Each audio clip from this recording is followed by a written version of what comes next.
Hello friends, नमस्कार, जय हिंद। आपका स्वागत है आपके परिवार स्टडी टेक्निक में। दोस्तों, कैसे हैं आप लोग? उम्मीद है कि अच्छे होंगे और अपनी तैयारी कर रहे होंगे। तो दोस्तों, आज के इस वीडियो में हम लोग पढ़ेंगे 7वें नंबर टेस्ट को। 6 लेक्चर हमने इसका कंप्लीट कर लिया है। हर एक लेक्चर में कम से कम 15 क्वेश्चन रहते हैं दोस्तों। 15 प्लस रहते हैं, 15 से कम क्वेश्चन नहीं रहते दोस्तों। अगर आपने नहीं देखा हो प्रीवियस वाले वीडियो को तो जाकर देख लो। बहुत इंपॉर्टेंट है। जितने भी क्वेश्चन लिए जा रहे हैं सभी क्वेश्चन सबसे ज़्यादा इंपॉर्टेंट हैं। सब प्रीवियस ईयर पेपर में पूछे गए क्वेश्चन है। इसमें आज क्वेश्चन देख लीजिए, 2 क्वेश्चन। ये सभी क्वेश्चन हमारे इंपॉर्टेंट क्वेश्चन लिए गए हैं। जो सीटेट का सबसे फेवरेट क्वेश्चन होता है वो क्वेश्चन इसमें लिए जाते हैं दोस्तों। तो चलिए शुरू करते हैं। देखिए, अगर आप इसका पीडीएफ चाहते हैं जो हमारा है, तो आप इस टेलीग्राम चैनल पर चले जाइएगा। स्टडी टेक्निक के टेलीग्राम चैनल पर जा करके आप इसका पीडीएफ प्राप्त कर सकते हैं और इसका लिंक मैंने डिस्क्रिप्शन बॉक्स में दे दिया है टेलीग्राम चैनल का। आप वहां से जा करके टेलीग्राम से जुड़ जाइए और वहां से पीडीएफ प्राप्त कर लीजिए। अगर दोस्तों आपको किसी प्रकार की शिकायत है, कोई सहायता या मदद चाहते हैं हमसे, अगर हमसे कोई शिकायत है या कोई सहायता या मदद चाहते हैं हमसे, तो उसके लिए आप इस नंबर पर मैसेज कर सकते हैं। इस पर आप ईमेल कर सकते हैं दोस्तों। आप मुझे चाहे भाई समझिए, चाहे दोस्त समझिए, चाहे गुरु समझिए। अगर आप कोई प्रॉब्लम में फंस गए हैं, कोई सहायता चाहते हैं, तो आप इन दोनों के माध्यम से आप हमसे संपर्क कर सकते हैं दोस्तों। अगर आपने हमारे चैनल को सब्सक्राइब नहीं किया हो तो सब्सक्राइब कर लीजिए, क्योंकि यहाँ पर पढ़ाया ही नहीं जाता दोस्तों। अगर आपको कोई भी प्रॉब्लम हो तो आप अपनी सभी समस्याओं को पूछ सकते हैं। जैसे मान लीजिए आपका कहीं सिलेक्शन नहीं हो रहा है, कोई भी एग्जाम नहीं क्वालिफाई हो रहा है, क्यों नहीं हो रहा है, सब कुछ का यहाँ पर आपका निर्णय किया जाता है। सब कुछ आपका डिसीजन बताया जाएगा कि आपका क्यों कोई चीज़ नहीं क्वालिफाई हो रहा है दोस्तों। चलिए, अगर आप कई बार सीटेट दे चुके हैं तो आप एक बार हमको ज़रूर मैसेज करिएगा, इस नंबर पर व्हाट्सएप करिए कि सर हमारा सीटेट नहीं निकल रहा। अगर नहीं निकल रहा है तो मैं आपको बताऊँगा किस तरीके से आप पढ़ाई करिएगा आपका सीटेट निकल जाए दोस्तों। बेल आइकन बटन को अगर प्रेस नहीं किए हो तो प्रेस कर लीजिए। तो चलिए हम लोग अब शुरू करते हैं अपने क्लास को। देखिए, पहला क्वेश्चन देखिए है डिस्टेंस एंड डायरेक्शन से। सॉरी दोस्तों, पहला क्वेश्चन हमारा है टाइम से। ठीक, टाइम एंड डिस्टेंस से क्वेश्चन है। देखिए क्या कहा गया है। कोई व्यक्ति 29 नवंबर 2019 को एक एक्सप्रेस ट्रेन में सूरत से नागरकोइल केरल जाने के लिए बैठा। कब बैठा? 29 नवंबर को बैठा। ठीक है, 29 नवंबर को ये बैठा। अब क्या हुआ, नागरकोइल केरल जाने के लिए बैठा। यह ट्रेन सूरत से 19:45 बजे चली और 1 दिसंबर 2019 को 11:45 बजे नागरकोइल पहुंची। चलो ठीक है। यदि सूरत से नागरकोइल के बीच ट्रेन मार्ग की दूरी 2120 किलोमीटर है तो इस यात्रा में ट्रेन की औसत चाल क्या थी? बताओ कैसे निकलेगा। तो आप लोग जानते हो क्या होता है, चाल बराबर दूरी बटा समय होता है। तो उसी से आप लोग उसको निकाल लेंगे। तो सबसे पहले हमको क्या निकालना पड़ेगा? समय की। मतलब बताइए, 29 तारीख को ये निकले थे भाई साहब, ठीक है, अब 29 को निकले थे। अब बताइए 1 दिसंबर को पहुंचे हैं। अब पहले तो आपको पता होना चाहिए जो हमारा सितंबर का महीना होता है वो 30 को होता है 31 को दोस्तों। नवंबर का महीना जो नवंबर का मंथ होता है वो 30 को कंप्लीट होता है। अब देखिए उनकी ट्रेन क्या थी, शाम के 19:45 का मतलब होता है शाम के 7:45। शाम की 19:45 चली, चलो कोई बात नहीं है, शाम को चली। दूसरी शाम को 19:45 पे अगर यहाँ आएगी शाम को 30 तारीख को, तो बताओ कितने घंटा हो जाएगा? 24 घंटा हो जाएगा ना भैया। और तीसरे शाम को जब 19:45 आएगी, समय निकाल लो। समय निकालने के लिए तब हमारा होगा। ये बताइए इन दोनों के बीच में 24 घंटा और इन दोनों के बीच में 24 घंटा होगा या नहीं होगा? फिर से बताते हैं, नहीं समझ में आया। देखो 29 तारीख को ट्रेन चली है, ठीक, 30 को भी चली क्योंकि 1 को हमारी पहुंची है। तो कितने दिन चली? 29 को ट्रेन चली हमारा 19:45 पे, ठीक है। अब देखो फिर 30 को जब 19:45 हमारा आएगा 19:45 बजे, तो भैया कितना घंटा होगा? 24 घंटा होगा इन दोनों के बीच में। अब देखो 1 को अगर 19:45 होता तो हमारा कितना घंटा होता दोस्तों? ये हमारा टोटल घंटा हो, देखो 24 घंटा इसके बीच में और 24 घंटा इसके बीच में हम समय निकाल रहे हैं अभी। 24 घंटा इसके, 24 घंटा इसके, 48 घंटा होता। 48 घंटा होता। लेकिन देखो अब दूसरे दिन क्या है, ट्रेन 11:45 पर ही पहुंच गई है। ठीक, यहाँ देखिए 19:45 नहीं था, 19:45 पर 24 घंटा होता। अब देखो 11 में कितना जोड़ दीजिए, 19 आ जाएगा। बताइए आप लोग 11 में कितना जोड़ देंगे, 19 आ जाएगा। अगर देखा जाए पूरा पूरा समय, देखिए यहाँ से यहाँ देखिए 24 घंटा, ये 24 घंटा टोटल देखा जाएगा। अगर 19:45 तक तो 48 घंटा हो जाएगा। रुको, हम लोग 48 घंटा लिख लेते हैं, क्योंकि 48 घंटा पूरा अगर हो गया 19:45 तक लिया जाएगा। लेकिन दोस्तों ये 19:45 पर नहीं पहुंची है, ये हमारा पहुंच गई है 11:45 पर, 11:45 पर। तो बताइए 11:45 से 19 हमारा 45 कितना ज़्यादा है, 8 ज़्यादा है। देखिए ना 11 से जोड़ेंगे 11, 12, 1, 2, 3, 4, 5, 6, 7 हमारा कितना हो जाएगा दोस्तों, 8 ही घंटे होगा जाएगा ना। तो हमारा 8 ज़्यादा है। ठीक, यहाँ से आप निकाल लेंगे, अगर 11 में से घटा देंगे आप 19 तो तब भी हमारा आ जाएगा दोस्तों 8। ठीक, तो अब देखिए घटा लेंगे तो हमारा कितना आ जाएगा, 48 घंटा आया था, लेकिन हमारे 11:45 पहुँच गई थी, तो टाइम हमारा हो जाएगा 48। अगर दूसरे दिन पहुँचती 19:45 पर तो 48 घंटा आता, लेकिन पहले पहुँची है तो 8 घंटा घटा लोगे तो हमारा 40 घंटा ट्रेन चली है। ये आपको समझ में आया। टाइम निकाले कि नहीं निकाले, टाइम निकल गया आपका। आप लोग टाइम निकालना अगर आपको आ गया ना तो क्वेश्चन का आंसर आराम से कर लेंगे। देखिए 40 घंटा ट्रेन चली है, और आप लोग जानते हैं क्या होता है, चाल बराबर दूरी बटे समय होता है। तो हमारा दूरी कितना 2120 है, बटे हमारे समय हमारा कितना 40 घंटा काट देंगे। देखिए 4 पंचे 20 और 4 3 12, तो 53 किलोमीटर प्रति घंटा की स्पीड से हमारी ट्रेन चली है। तो 53 आपका समय आ जाएगा। अब देखो कुछ लोगों को समय निकालने नहीं आता है, आप लोग ऐसे निकालिएगा 19:45 से चली है, ठीक है, और शाम को फिर दूसरे दिन 19:45 को पहुंचेगी, तो हमारा 24 घंटा हो जाए। भैया ये बताइए अगर आज शाम को 7 बजे देखेंगे तो कल शाम को 7 बजे हमारा 24 घंटा हो जाएगा ना। उसी प्रकार से परसों शाम को 7 बजे फिर 24 घंटा हो जाएगा, और इन तीनों को जोड़ लेंगे तो हमारा 48 घंटा आ जाएगा। लेकिन ये जो शाम को 7 बजे नहीं पहुंची है, शाम को ये 8 घंटा पहले भी पहुंच गई, 8 घंटा इसमें से घटा लीजिए, तो 8 घंटा घटा लेंगे तो फिर हमारा आंसर आ जाएगा। अगर ऐसे नहीं निकलना चाहते हो तो यहाँ से जोड़ कर निकाल लेंगे तो भी, लेकिन ऐसे हमारे आसानी हो जाएगी। ठीक, ऐसे लगाएंगे तो आसानी हो जाएगी, हमारा 40 घंटा समय आ जाएगा। चाल बराबर होता है दूरी बटा समय, कुल दूरी बटा कुल समय निकाल लेंगे तो हमारा आंसर आ जाएगा 53 किलोमीटर प्रति घंटा। समझ आए, बहुत शानदार दोस्तों, ऐसे ही पढ़ो। ठीक है, अब देखो आगे हम देखते हैं नेक्स्ट क्वेश्चन को। नेक्स्ट क्वेश्चन हमारा क्या है, निम्नलिखित कौन सा अंतर्राष्ट्रीय ख्याति प्राप्त वेट लिफ्टर हैं। ठीक, वेट लिफ्टर इनमें से कौन है भैया, पहले तो ये जानिए। ठीक, तो वेट लिफ्टर कौन है, कर्णम मल्लेश्वरी हैं। ठीक है, ये इन्होंने 5 गोल्ड मेडल, 5 के आप बहुत ढेर सारे गोल्ड मेडल जीत चुकी हैं, और ये कहाँ है, आंध्र प्रदेश की रहने वाली हैं। और देखिए इनकी 4 बहनें हैं, चारों बहनें जो हैं वो वेट लिफ्टर हैं। और इनके बारे में एक क्वेश्चन और आता है कि ये 230 किलोग्राम तक वेट उठा चुकी हैं दोस्तों। ठीक, तो इतना क्वेश्चन इनके बारे में आता है। चलो आगे देखते हैं, सुनीता विलियम्स कौन है भैया, ये हमारा एक अंतरिक्ष यात्री थी, जो सबसे पहली महिला अंतरिक्ष यात्री थी। और ये अगर देखा जाए तो इनका ये मूल भारतीय मूल की रहने वाली हैं। कौन, सुनीता विलियम्स। ठीक, बछेंद्री पाल सबसे पहले माउंट एवरेस्ट पर जाने वाली बछेंद्री पाल थी। अच्छा, ये रहने वाली कहाँ की, उत्तराखंड के गढ़वाल की रहने वाली हैं बछेंद्री पाल।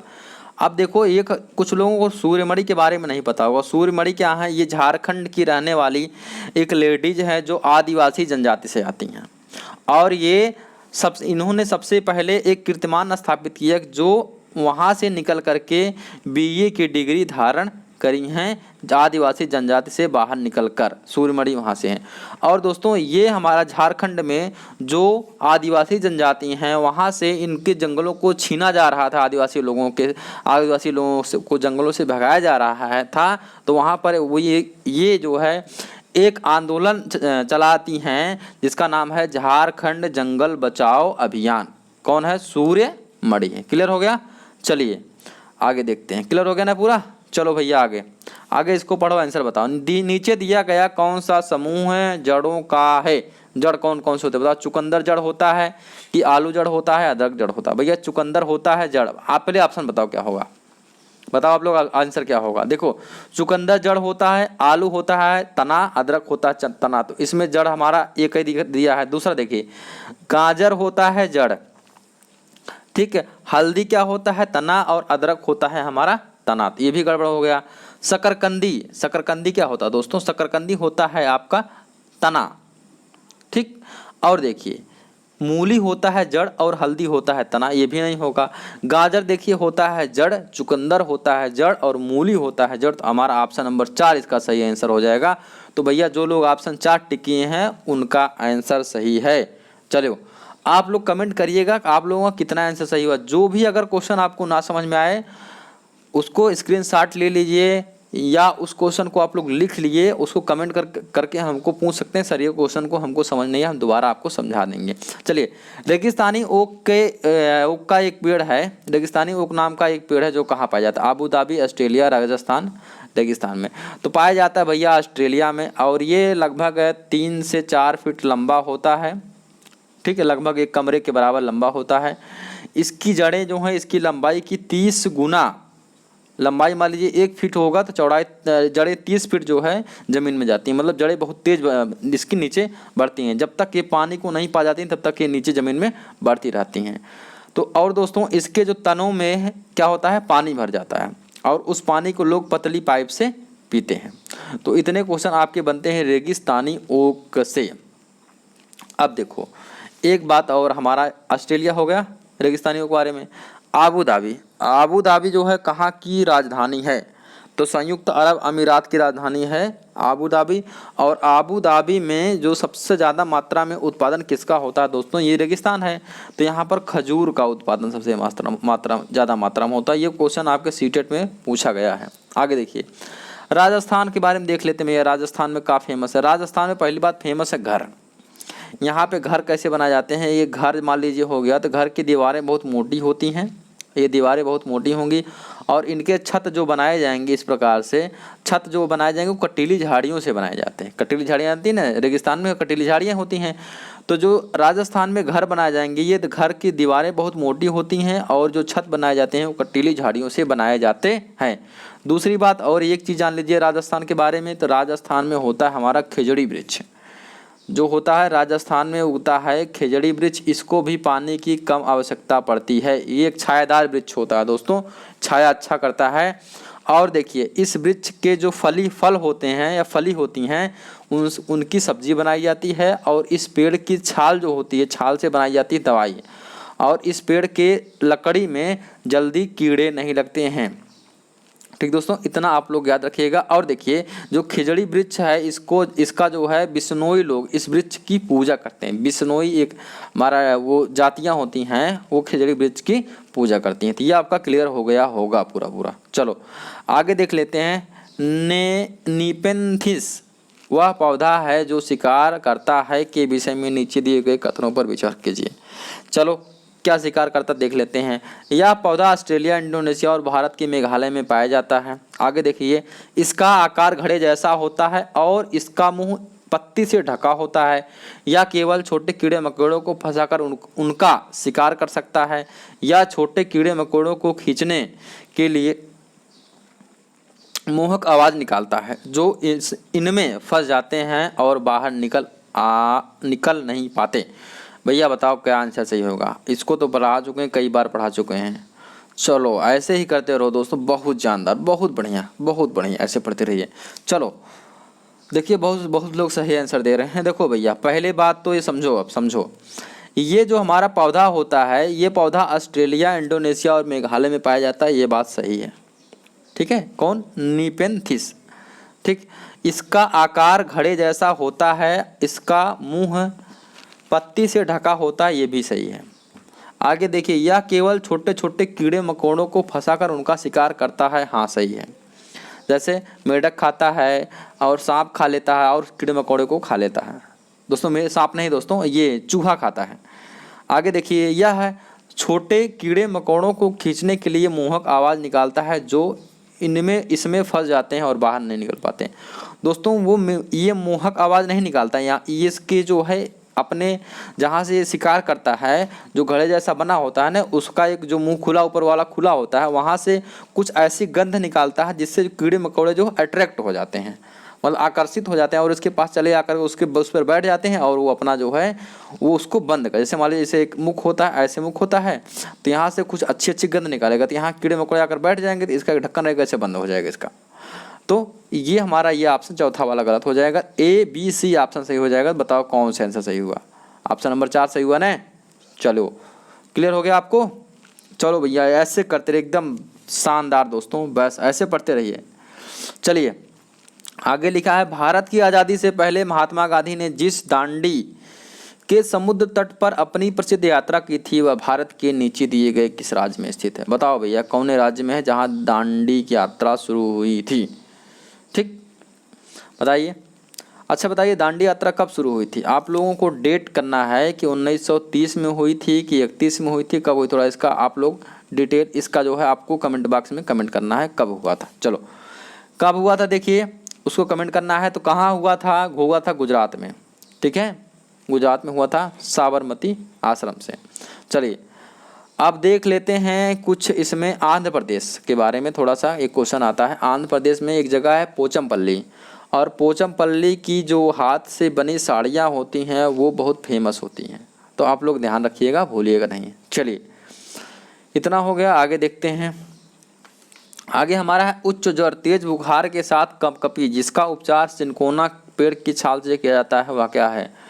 भैया तेज बुखार के साथ जब कपकपी होता है तो उसका उपचार होता है, वो बीमारी होती है मलेरिया, ठीक है। और मलेरिया जो होता है मादा एनेफेलीज के काटने से होता है, और इसमें जो वायरस होता है जो उसको कहते हैं प्लाज्मोडियम वायरस होता है, ठीक।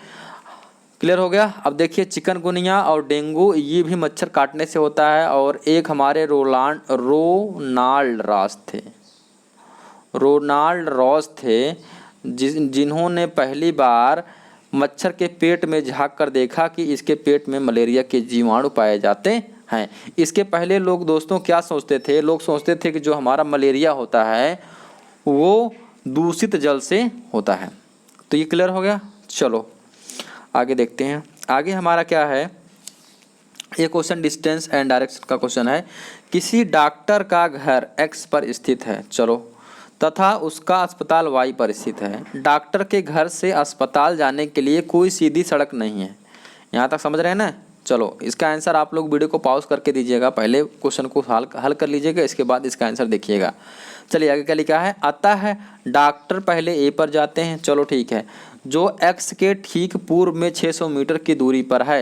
एक्स अगर यहाँ हो जाएगा, इसके पूर्व में 600 मीटर की दूरी पर यहाँ पर डॉक्टर आ गए एक्स, ठीक है, 600 मीटर की दूरी पर ए हो गया। फिर वह बी पर जाते हैं जो ए के ठीक दक्षिण में 450 मीटर की दूरी पर है, यहाँ बी पर आते हैं, ए बी हो जाएगा यहाँ 450 मीटर की दूरी पर यहाँ पर आ गए, ठीक, आगे हो गया। फिर वह सी पर जाते हैं जो बी के ठीक पश्चिम में 120 मीटर की दूरी पर है। बी के ठीक पश्चिम में यहाँ कहीं सी पर आते हैं, पश्चिम में 120 मीटर की दूरी पर। भैया डायरेक्शन आपको पता है ना, इधर पश्चिम होता है, इधर उत्तर दक्षिण पूर्व पश्चिम किधर होता है, पता है ना? डिस्टेंस पता, मतलब आपको पता होना चाहिए इधर कितना, उधर उत्तर दक्षिण पूर्व पश्चिम, ठीक। चलो 120 मीटर की दूरी पर है। और अंत में वाई पर अपने अस्पताल पहुंचते हैं जो सी के ठीक उत्तर में 90 मीटर की दूरी पर है। सी के ठीक उत्तर में यहाँ पर 90 मीटर की दूरी पर है ये अस्पताल इनका। यहाँ पर ये जो दिखा रहा गोला ना, यहाँ पर अस्पताल इनका है वाई, और ये जो दूरी है आपका ये 90 मीटर है, ठीक। आगे दिखा है अस्पताल के सापेक्ष डॉक्टर के घर की सही दिशा है। अब अस्पताल के सापेक्ष कौन सी दिशा हो बताइए, ऐसे डायरेक्शन बना लीजिए। देखिए उत्तर हो जाएगा, ये पश्चिम हो जाएगा, उत्तर पश्चिम कहीं आंसर दिया है, ऑप्शन नंबर सेकंड इसका सही आंसर हो जाएगा। दोस्तों समझ में आया? समझ में आ गया ना आपको? कुछ नहीं होता, जितना क्वेश्चन कहता है उतना क्वेश्चन करते रहो, डरने की जरूरत नहीं है। थोड़ा सा क्वेश्चन हाँ घुमाऊ लगता है, लेकिन क्वेश्चन कठिन नहीं है, जितना कहेगा उतना आपको करते रहना, आंसर आपका आ जाएगा ऑप्शन नंबर सेकंड उत्तर पश्चिम। चलो भैया आगे देखते हैं। चेराओ नाच कहाँ के लोग नाचते हैं, कहाँ के लोग करते हैं भैया बताओ? चेराओ जो नृत्य होता है वो मिजोरम के लोग करते हैं। अब देखिए मणिपुर में एक नृत्य होता है जिसको कहते हैं मणिपुरी, यहाँ का शास्त्रीय नृत्य है, और एक बांस डांस जो होता है यहाँ का जो लोक नृत्य है, तो याद रखिएगा मणिपुर का। और झारखंड में जानते हैं कौन कौन सी जनजाति पाई जाती है दोस्तों? एक मुंडा जनजाति होती है, संथाल जनजातियाँ जो होती है झारखंड में पाई जाती हैं। ये जनजाति का डांस होता है दोस्तों चिराओ। और देखिए गारो, खासी, जयंतिया जो हमारी ये जनजातियाँ होती हैं वो मेघालय, मणिपुर, मिजोरम में पाई जाती हैं। थोड़ा सा इनके बारे में आप लोग जानकारी रखे रहिए। चलिए आगे देख लीजिए, तमिलनाडु के निकटवर्ती राज्य हैं भैया। फिर आ गया मैप से, हम पिछले वीडियो में आपको बताए थे कि एक मैप आप लोग मोबाइल में डाउनलोड कर लीजिए। सॉरी दोस्तों, एक मैप का आपको इमेज जो है डाउनलोड कर लेना मोबाइल में। अगर मैप नहीं मिल रहा हो उसको रोज़ डेली देखिए, आपको क्लियर हो जाएगा। चलो देख लेते हैं हमारा ऑप्शन में, यहाँ देख लेते हैं मैप में किसके, तमिलनाडु के निकटवर्ती राज्य है। तमिलनाडु पहले देखो कहाँ, थोड़ा जूम कर लेते हैं। ये दिख रहा है तमिलनाडु, ये देखो ये तमिलनाडु हो जाएगा, केरल हो जाएगा, कर्नाटक हो जाएगा, आंध्र प्रदेश, बस खत्म हो गया ना। अगर मैप पता रहेगा तो तुरंत आंसर कर ले जाएंगे। अब देखिए भाई छोटा हो जाओ। चलो अब देखिए ये हमारा क्या है, केरल, कर्नाटक, आंध्र प्रदेश। सही आंसर हमारा ऑप्शन नंबर 4 हो जाएगा। क्लियर हो गया। चलिए भैया आगे देखते हैं। फिर आगे देख लीजिए क्या है, आगे वाला क्वेश्चन हमारा है, निम्नलिखित में से क्या पर्यावरण अध्ययन को सीखने का सबसे प्रभावशाली संसाधन है? तो पर्यावरण अध्ययन को सबसे आसानी से सीखने के लिए क्या मतलब सबसे अच्छा, किससे रिलेट करके पढ़ाएंगे सबसे अच्छा होना चाहिए? तो देखिए परिवार के सदस्य, समुदाय के सदस्य, समाचार पत्र, कक्षा। तो कहाँ से पढ़ाएंगे सबसे ज़्यादा समझ में आएगा? तो हो जाएगा ये option number A, option A और बी कथन हमारा सही हो जाएगा। तो ऑप्शन नंबर 4 इसका सही आंसर हो जाएगा दोस्तों। ठीक, ये तो आसान क्वेश्चन होगा, इसका रिप्लाई तो आप लोग कर लिए होंगे ना। चलो आगे देखिए, बहुत बढ़िया दोस्तों, ऐसे ही पढ़ते रहिए। अब देखो इसका आंसर तो देना है, आपको देना ही देना है इसका आंसर। इसका आंसर देना है, नीचे दिए गए सूची पर विचार कीजिए। भैया इसके लिए हम 1 मिनट आपके साथ हो जाते हैं, लेकिन आंसर आप इसका दीजिए। चलिए आंसर दीजिए।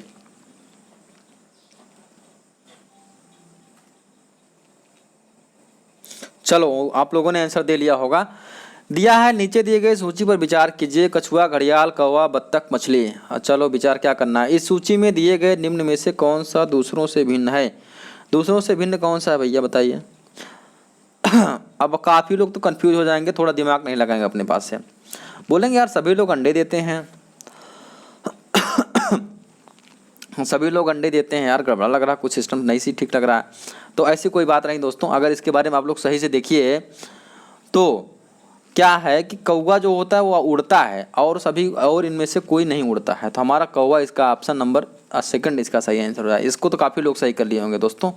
जिनका गलत हुआ होगा भैया ध्यान दो, गलती मत करो, ठीक है। आप धीरे धीरे कोई ना कोई चीज़ अपना इधर उधर देखते रहो। ये इसका आंसर क्या हो जाएगा, कुछ चीज़ आंसर दो, बस समझ के दो ना क्यों गलती हो रहा है, कहाँ से गलती हो रहा है। चलिए आगे देखिए क्या लिखा है, थोड़ा सा छोटा दिख रहा होगा, थोड़ा समझने की कोशिश करिएगा। लिखा है अत्यधिक शहर राज्य अत्यधिक पसंद भोजन, हांगकांग, केरल, कश्मीर, गोवा। किसी भी करी के साथ उबला टपिकोवा, केरल सरसों के तेल में बनी मछली, नारियल के तेल में बनी समुद्र की मछली, छोले भटूरे, पकाया हुआ सांप। बताओ भैया कहाँ कहाँ क्या खाया जाता है, आंसर बताओ क्या होगा, बताओ। हम बता चुके हैं इसको। देखो हांगकांग में खाया जाता है आपका सांप, केरल में खाया जाता है टपिकोवा। रटवा चुके हैं, एकदम रट गया होगा आपको, अगर पूरा वीडियो अभी से देख रहे होंगे, जितना हम पढ़ा चुके हैं आपको याद हो गया होगा सब कुछ। कश्मीर में बनाया जाता है सरसों के तेल में मछली, और गोवा में बनाया जाता है नारियल के तेल में मछली। तो ए का 5, अब कहीं दिया है ए का 5, देखो पहले ए का 5, ठीक है। आप देखो बी का 1, तो बी का 1 हमारा ऑप्शन नंबर सेकंड हो गया, सही हो गया। आपको कभी भी आंसर पूरा नहीं मिलाना। अब देखिए यहाँ से हम क्या देखे थे पहले, अगर आपको नहीं आया, मान लीजिए इसमें से 1 2 आपको आ रहा, मान लीजिए हांगकांग का आपको पता है, सांप सांप तो पता ही रहेगा। तो अब देखिए ए का 5 और ए का 5 हमारा ये तीनों में से सही होगा। लेकिन अगर आपको केरल का पता है, टपिकोवा खाते हैं, तो बी का 1 देखिए यही तो आपका सही आंसर हो जाएगा। अगर आपको सब पूरा नहीं याद है ना, तो आप एलिमिनेशन से लगा करके इसका आंसर निकाल लीजिएगा। लेकिन गलती मत करिए, गलत मत, तुक्का मत मार के आइएगा, बस हो गया। चलिए भैया आगे देख लीजिए क्या है, नीचे दिए गए पक्षियों में से कौन सी प्रजाति झटके से अपनी गर्दन आगे पीछे करती है? बताओ कौन सा प्रजाति होती है? उल्लू, कौवा, बसंत गौरी, मैना। तो जो झटके से आगे पीछे करती है वो करती है मैना। अब की बात 2020 के हमारे सीटेट में पूछा गया था। और उल्लू जो को क्या करता है, उल्लू अपने गर्दन को काफ़ी हद तक पीछे घुमा सकता है। ठीक, दो चीज़ें। आप देखिए बसंत गौरी जानते हैं, बसंत गौरी के बारे में थोड़ा जान लेते हैं। बसंत गौरी एक ऐसी पक्षी है कि जो अपना घोंसला कहाँ बनाती है, पेड़ों के तने में छेद करके। ठीक, इसको कठफोड़वा भी कह देते हैं कहीं कहीं, लेकिन हमारे ये बसंत गौरी होता है। ठीक, और कौवा देखिए, कौवे के बारे में थोड़ा जान लेते हैं। कौवा जो अपना घोंसला बनाता है वो पेड़ के सबसे ऊपर वाली डाली पर बनाता है, और ये अपने घोंसले में बनाता है, मोटी मोटी लकड़ी रखता है, तार रखता है, ये सभी से बनाता है। और कोयल जो है इसके घोंसले में आकर अपना अंडा दे करके चली जाती है, और कौवा जब उस अंडे को, अपने अंडे को सेता है, तो इसके भी अंडे को वो उसके अंडे को भी से देता है। ठीक, वो अंतर नहीं कर पाता है। तो दोस्तों इतनी बातें रहें, इसको याद करिए, रखिएगा। और देखिए एक चीज़ और देखते हैं थोड़ा सा, कि जो उल्लू होता है ना, उल्लू रात को उड़ता है, जानते हैं ना आप लोग, उल्लू रात को उड़ता है। तो जो रात को उड़ने वाले पक्षी होते हैं वो दो ही कलर देखते हैं, एक कलर देखेंगे सफ़ेद और एक कलर देखेंगे काला, ब्लैक एंड वाइट देखते हैं। उनका सब कुछ दुनिया ब्लैक एंड वाइट देखती है। चलो भैया आगे देख लेते हैं। आगे क्या लिखा है, घरों के नीचे दिए गए विवरणों पर विचार कीजिए। क्या क्या विवरण दिया है, विचार करना है। पहला देखिए दिया है ए, राजस्थान में लोग मिट्टी के घरों जिनकी छतें कटीली झाड़ियों की होती हैं में रहते हैं। अभी इसके जस्ट कुछ देर पहले हम बताए थे कि मोटी मोटी दीवारें होती हैं, इसकी छतें कटीली झाड़ियों की बनी होती है, इसमें लोग रहते हैं। हाँ चलो ठीक है। आगे देखिए मनाली, हिमाचल प्रदेश में बांस के घरों पर खंभे बनाए जाते हैं। देखिए मनाली में नहीं बनाए जाते, असम में बनाए जाते हैं। हमारा ऑप्शन नंबर सेकंड इसका ये गलत होगा। देखिए आगे देखिए क्या है, लेह में पत्थर के 2 मंजिल घर बनाए जाते हैं, नीचे की मंजिल पर ज़रूरत का सामान और जानवर रखते हैं। ये हमारा सही होगा। तो दोस्तों ये क्वेश्चन कुछ छूट गया है कि इसका विकल्प नहीं दिया गया और क्वेश्चन कुछ कट गया है। तो अगर देखा जाए इसमें से तो ये वाला ऑप्शन हमारा गलत हो रहा है। देखिए बी वाला गलत हो जाएगा, ए भी हमारा सही हो जाएगा। जो क्वेश्चन रहा होगा उसको आप लोग, हम उसको कमेंट कर देंगे। या तो ये देखिए इसमें से जितना दिया है वो क्वेश्चन को छूट गया है, जो था फोर्थ वाला ऑप्शन भी चला गया है, और उसमें जो आपको छांटना था कौन कौन सा है वो भी निकल गया है। तो चलिए हम लोग आगे बढ़ जाते हैं। आगे देखिए क्या है, हाथियों के विषय में नीचे दिए कथनों पर विचार कीजिए। आंसर बताओ क्या होगा। बहुत हाथी के बारे में पढ़ा चुके हैं। क्या दिखा है, हाथी बहुत कम आराम करते हैं, एक दिन में केवल 2 से 4 घंटे ही सोते हैं। सही है। हाँ आगे बताओ भाई, एक बड़ा हाथी एक दिन में 200 किलोग्राम से अधिक पत्तियां और झाड़ियां खा लेता है। 200 किलोग्राम खाता है, बताइए सही आंसर होगा कि नहीं होगा। चलो आगे सी वाला देखिए, इन्हें पानी और कीचड़ में खेलना बहुत भाता है, इससे इनके शरीर को ठंडक मिलती है। सही बात है, मिलती है या नहीं मिलती, बताइए आप तो कौन सा सही ऑप्शन होगा। किसी हाथियों के झुंड में सबसे बुजुर्ग हथनी ही सभी फैसले लेती है, मतलब वो हथनी जो है नेता होती है उस झुंड की, बताइए। तो भैया देखो ये वाला ऑप्शन सही होगा, हाथी जो है 2 से 4 घंटे सोते हैं। चलो ठीक है। दूसरा, हाथी 100 किलोग्राम पत्ती खाते हैं, 200 किलोग्राम नहीं खाते हैं, इसके जगह 100 किलोग्राम होना चाहिए था। तीसरा देखिए, हाथी कीचड़ में खेलना पसंद करते हैं क्योंकि इससे इनके शरीर को ठंडक मिलती है। चौथा देखिए, किसी हाथियों के झुंड में सबसे बुजुर्ग जो हथनी होती है वही फैसले लेती है, वो उस ग्रुप की लीडर होती है। और कुछ चीज़ और जान लीजिए कि जो हाथियों का झुंड होता है उसमें सिर्फ फीमेल हाथी होती हैं। मेल हाथी जब 14 से 15 साल का हो जाता है तो झुंड छोड़ के चला जाता है। ठीक, अब देखिए हाथियों के जो कान बड़े बड़े होते हैं, 2 काम उनका होता है। काम एक होता है कि वो सुनते हैं कान से, दूसरा काम होता है कि वो कान से हवा करते हैं, मतलब जो हाथी कान से अपने शरीर को पंखा कर लेते हैं। तो इस चीज़ को आप लोग याद रखिएगा। तो हमारा ACD, तो CD ये कहीं लिखा, ये देखिए हमारा ऑप्शन सही हो जाएगा। चलो भैया आगे देख लेते हैं। आगे हमारा ये देखो दोस्तों 16 या 17 16 क्वेश्चन थे, जहाँ तक 16 क्वेश्चन हमारे कंप्लीट हो गए हैं। तो ये वीडियो आपको कैसी लगी दोस्तों, अगर पसंद आई हो तो लाइक कर देना भैया, क्योंकि बहुत इन्फॉर्मेशन, आप प्रीवियस ईयर पेपर ले लो। अगर कोई क्वेश्चन गलत हो जाए तो बताना। अभी हम स्टैटिक कर रहे हैं, पैडागोजी नहीं कर रहे हैं। पैडागोजी जब करेंगे तो आपका पैडागोजी भी नहीं गलत होगा। 10 लेक्चर में पूरा कंप्लीट हो जाएगा, इसके बाद हम पैडागोजी उठाएंगे, पैडागोजी ही पढ़ेंगे। तो दोस्तों वीडियो कैसी लगी, पसंद आई हो तो लाइक करें, शेयर करें, और चैनल को सब्सक्राइब नहीं किया सब्सक्राइब कर दें। दोस्तों मिलते हैं नई वीडियो में, तब तक के लिए हंसते रहिए, मुस्कुराते रहिए, पढ़ते रहिए, और जय हिंद, वंदे मातरम।